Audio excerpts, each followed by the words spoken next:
Assalamualaikum warahmatullahi wabarakatuh. A'udzubillahi minasyaitonirrajim. Bismillahirrahmanirrahim. Alhamdulillah. Innal hamdalillah nahmaduhu wa nasta'inuhu wa nastaghfiruh wa na'udzubillahi min syururi anfusina wa min sayyiati a'malina. May yahdihillahu fala mudhillalah wa may yudlil fala hadiyalah.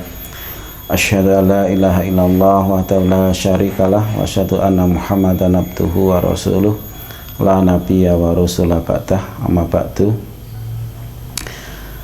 Pemirsa kajianmu rahimakumullah, yang pertama dan utama, marilah senantiasa puji dan syukur kita panjatkan kehadirat Allah Subhanahu wa taala atas perkenannya, atas limpahan rahmat dan nikmatnya. Kesempatan kali ini kita bisa bersilaturahmi melalui media YouTube ini dalam keadaan sehat walafiat tanpa kurang suatu apapun. Selanjutnya selawat serta salam semoga senantiasa tercurah pada junjungan kita Nabi Agung Muhammad sallallahu alaihi wasallam, pada keluarganya, pada para sahabatnya, dan pada seluruh pengikutnya hingga yaumil kiamah nanti. Pemirsa kajianmu rahimakumullah, ada kalanya kita dalam menjalani kehidupan ini kita harus berpikir secara detail, secara rigid, secara rinci terhadap hal-hal yang kita kerjakan dalam kehidupan kita sehari-hari. Karena apa? Karena hidup kita ini hanya sekali. Kita hanya diberi kesempatan hidup di dunia ini hanya sekali oleh Allah Subhanahu wa taala. Karena itu perlu segala sesuatunya kita rancang, kita manage dengan sebaik-baiknya agar hidup yang sekali ini berarti bagi kita sekalian atau memberi arti bagi kita sekalian, baik bagi diri kita pribadi, bagi keluarga, bagi masyarakat, bagi nusa dan bangsa, tentu juga bagi agama kita, agama Islam. Untuk itu marilah kita upayakan semaksimal mungkin supaya hidup kita yang sekali ini menjadi hidup yang berarti. Sekali lagi, marilah kita detailkan atau sekali-sekali kita rinci kehidupan kita di dunia ini. Dalam ilmu ekonomi, khususnya ilmu manajemen, ada proses manajemen yang itu terkait dengan beberapa hal atau beberapa kegiatan. Dalam manajemen itu ada yang namanya input, ada yang namanya proses, kemudian ada yang namanya output, dan kemudian ada yang namanya outcome atau impact atau benefit. Nah, marilah kita rinci satu persatu. Input adalah modal awal atau sumber daya yang kita miliki saat ini. Tentu sumber daya ini bisa secara bertahap, secara pelan-pelan, secara gradual kita tingkatkan. Kemudian yang kedua adalah proses. Proses itu merupakan rangkaian kegiatan yang sudah kita rencanakan secara sadar terkait dengan kegiatan yang akan kita lakukan itu. Kemudian yang ketiga adalah output. Output itu merupakan hasil dari kegiatan yang kita laksanakan. Kemudian yang selanjutnya adalah outcome, yang itu hampir sama dengan impact dan juga benefit, artinya sama, yaitu dampak, manfaat atau keuntungan dari atau tindak lanjut dari kegiatan yang sudah kita laksanakan itu. Nah, rumusnya begini: semakin baik inputnya, maka atau semakin baik input dan prosesnya, maka akan semakin baik juga output dan benefitnya atau outcome-nya. Dan sekali lagi, semakin baik input dan prosesnya, maka akan semakin baik juga output dan outcome-nya. Jadi sebagai salah satu contoh aja di dunia pendidikan, misalnya inputnya bagus, misalnya anaknya bagus, anaknya cerdas, taat kepada orang tua, taat kepada agama, kemudian anaknya baik, kemudian prosesnya juga bagus.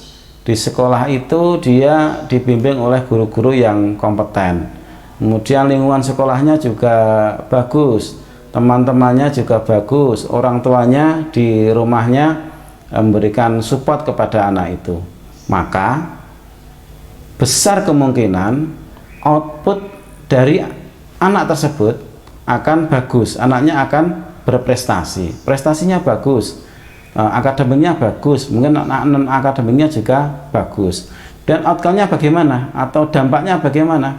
Maka ketika dia lulus sekolah akan mudah mencari pekerjaan misalnya, atau akan mudah mencari sekolah favorit yang dia kehendaki. Nah, itulah serangkaian proses dari input, proses, kemudian output dan outcome yang kita kehendaki. Jamaah kajianmu rahimakumullah, dalam kegiatan kita melaksanakan ibadah, khususnya puasa di bulan Ramadan ini, ada baiknya juga kita ilustrasikan sebagaimana ilmu manajemen tadi. Kita refleksikan sebagaimana ilmu manajemen tadi, yaitu ada input, ada proses, ada output, ada outcome. Bagaimana untuk puasa? Nah, untuk puasa gambarannya seperti ini.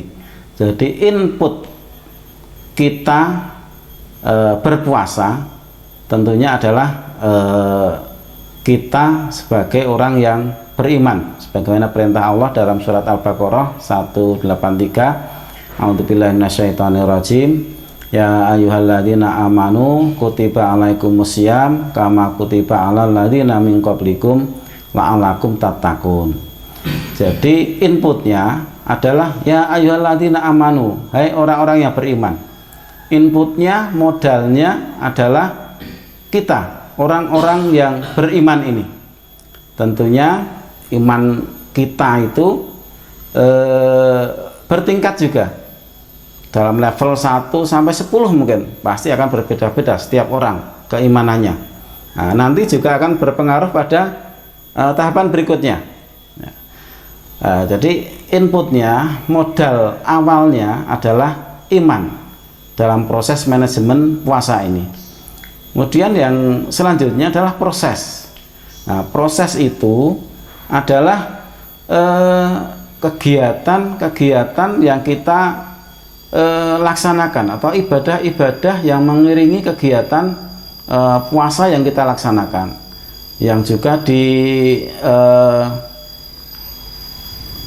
minta atau diharapkan oleh Rasulullah kita bisa memaksimalkan bulan Ramadan ini dengan memperbanyak ibadah-ibadah kita, ya, ibadah sholat sunat, kemudian baca Al-Quran atau tadarus Al-Quran, kemudian zakat, infak, sedekah, kemudian iktikaf dan lain sebagainya. Pokoknya kegiatan-kegiatan yang positif atau amalan-amalan yang baik, amal-amal yang soleh itu kita tingkatkan, kita laksanakan selama bulan suci Ramadan ini. Itu untuk memperkuat proses kita, untuk memperkuat proses kita dalam rangka nanti mencapai tujuan. Kemudian proses selanjutnya adalah outcome atau output dulu. Output kita berpuasa ini adalah la'allakum tattaqun, agar kita menjadi orang-orang yang bertakwa. Tadi sudah kita sampaikan bahwa semakin baik input, semakin baik proses, jadi semakin baik input dan prosesnya, maka outputnya dan outcome-nya nanti akan juga baik. Nah, karena itu ketika keimanan kita kuat, keimanan kita tebal, kemudian sungguh-sungguh kita dalam menjalankan proses peribadahan atau mengerjakan amal-amal kebaikan, amal-amal soleh di bulan Ramadan ini, maka nanti akan tercermin hasilnya adalah takwa kita itu nanti akan meningkat. Dan yang selanjutnya tentu puasa ini juga kita diharapkan untuk mengurangi hal-hal atau menghilangkan hal-hal yang bisa membatalkan ibadah puasa, agar ibadah puasa kita itu tidak hanya mendapatkan lapar dan dahaga, sehingga nanti ketika kita takwanya meningkat, maka yang kemudian terjadi adalah takwa ini akan memberikan dampak yang luar biasa bagi kita sekalian, orang-orang yang bertakwa, karena takwa ini merupakan derajat yang paling tinggi di hadapan Allah Subhanahu wa Ta'ala. Hadiahnya apa saja, atau apa yang dapat kita peroleh ketika kita menjadi orang yang bertakwa atau sudah mendapatkan predikat takwa di hadapan Allah Subhanahu wa Ta'ala? Yang pertama, kita akan diberikan rizki dan kemudahan oleh Allah Subhanahu wa Ta'ala. Allah berfirman, wa may yattaqillaha yaj'al lahu makhraja wa yarzuqhu min haitsu la yahtasib. Barang siapa bertakwa kepada Allah, niscaya Allah akan mengadakan atau memberikan baginya jalan keluar dari segala kesulitan, dan kemudian Allah akan memberikan rizki yang tidak disangka-sangka bagi orang-orang yang bertakwa ini.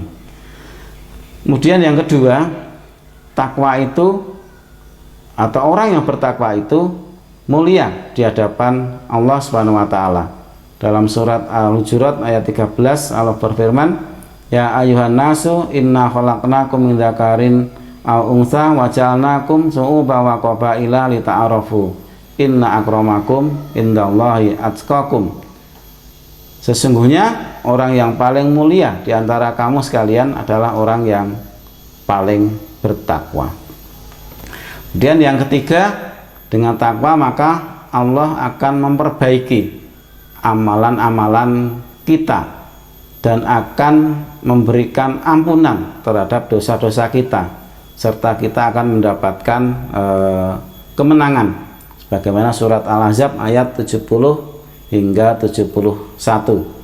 Hai orang-orang yang beriman, bertakwalah kamu pada Allah dan katakanlah perkataan yang benar. Niscaya Allah akan memperbaiki amalan-amalanmu dan mengampuni bagimu dosa-dosamu. Dan barang siapa mentaati Allah dan Rasul-Nya, maka sungguh ia telah mendapatkan kemenangan yang besar.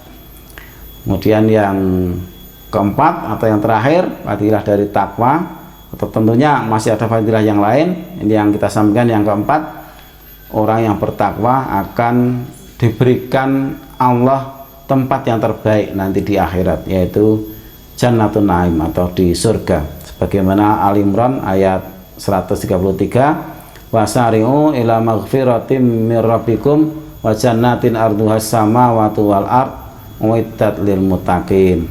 Dan bersegeralah kamu pada ampunan dari Tuhanmu dan kepada surga yang luasnya seluas langit dan bumi yang disediakan bagi orang-orang yang bertakwa. Jamaah kajianmu rahimakumullah, itulah beberapa hal yang dapat kita sampaikan terkait dengan manajemen puasa yang perlu kita perhatikan, yang detailnya sekali-sekali kita teliti, kita detailkan dalam kehidupan kita sehari-hari, sehingga hidup kita, puasa kita ini menjadi lebih berarti, menjadi lebih bermakna. Tidak hanya menjadi hidup yang ubiang-ubiung, tidak menjadi puasa yang ubiang-ubiung saja, yang anut runtut ikut dengan yang lainnya, tapi kita punya dasar, punya keyakinan yang kuat, sehingga puasa kita dan juga ibadah-ibadah kita yang lain ini bisa menjadi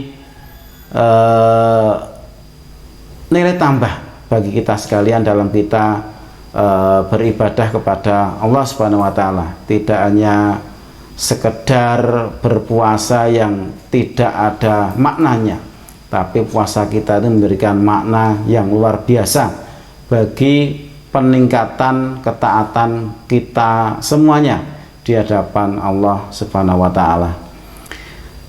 Sebelum saya akhiri, silahkan jamaah kajianmu semuanya untuk jangan lupa subscribe, kemudian like, komen, dan share channel YouTube kita bersama ini.